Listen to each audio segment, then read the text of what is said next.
Good day, everyone. Today, I will discuss the importance of mathematical science and mathematics in the modern world. But first, let's interview three persons before we get started. When you hear the word science, what comes first to your mind? When I heard the word sign, I think about plus or minus symbols used in mathematics. When you hear the word science, what comes first to your mind? So when I hear the word sign, I think about the direction or the information of it. So for example, the road sign. When you hear the word sign, what comes first to your mind? When I heard the word sign, I always think about something that shows a meaning or message without using any words. Thank you. So mathematical signs or symbols are very important because they help us understand and communicate mathematical ideas clearly and quickly. Instead of writing long sentences, we use symbols to represent operation, relationship, and values. So first, let us talk about the basic operation sign. Number 1, the plus sign means addition. It tells us to combine numbers. For example, 5 plus 3 equals 8.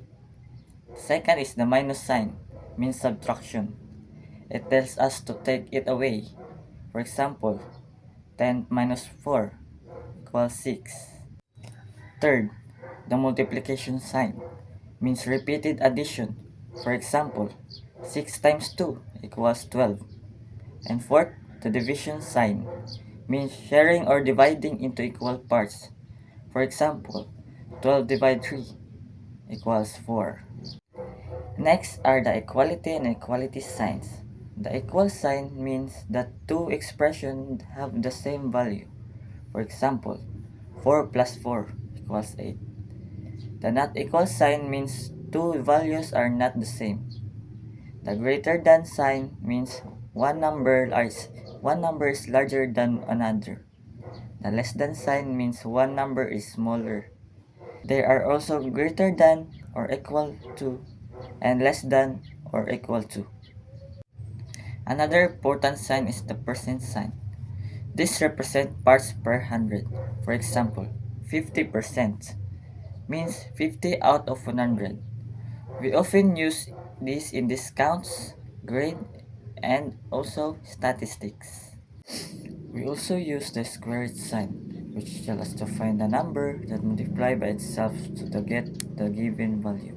For example, square root of 16 equals 4.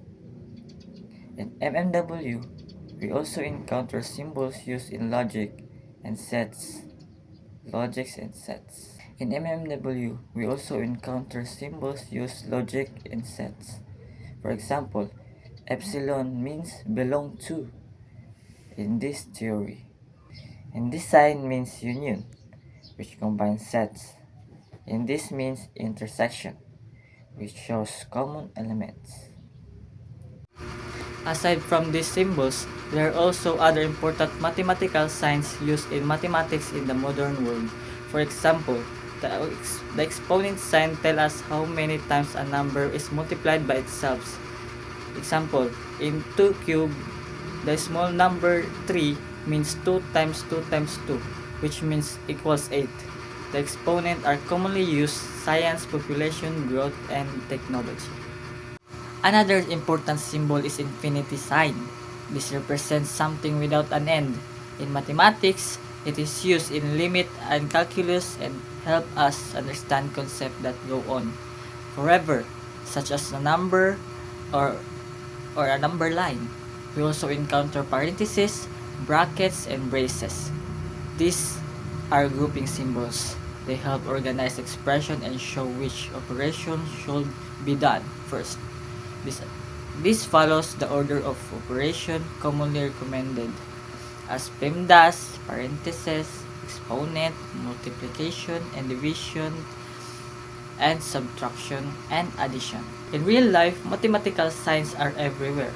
We see percentage in shopping malls during sales.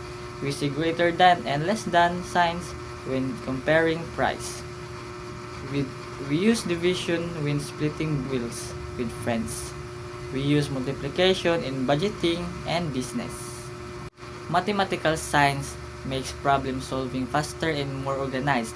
Without these symbols, mathematics would be longer, more complicated, and harder to understand. Mathematical signs are very important in real life.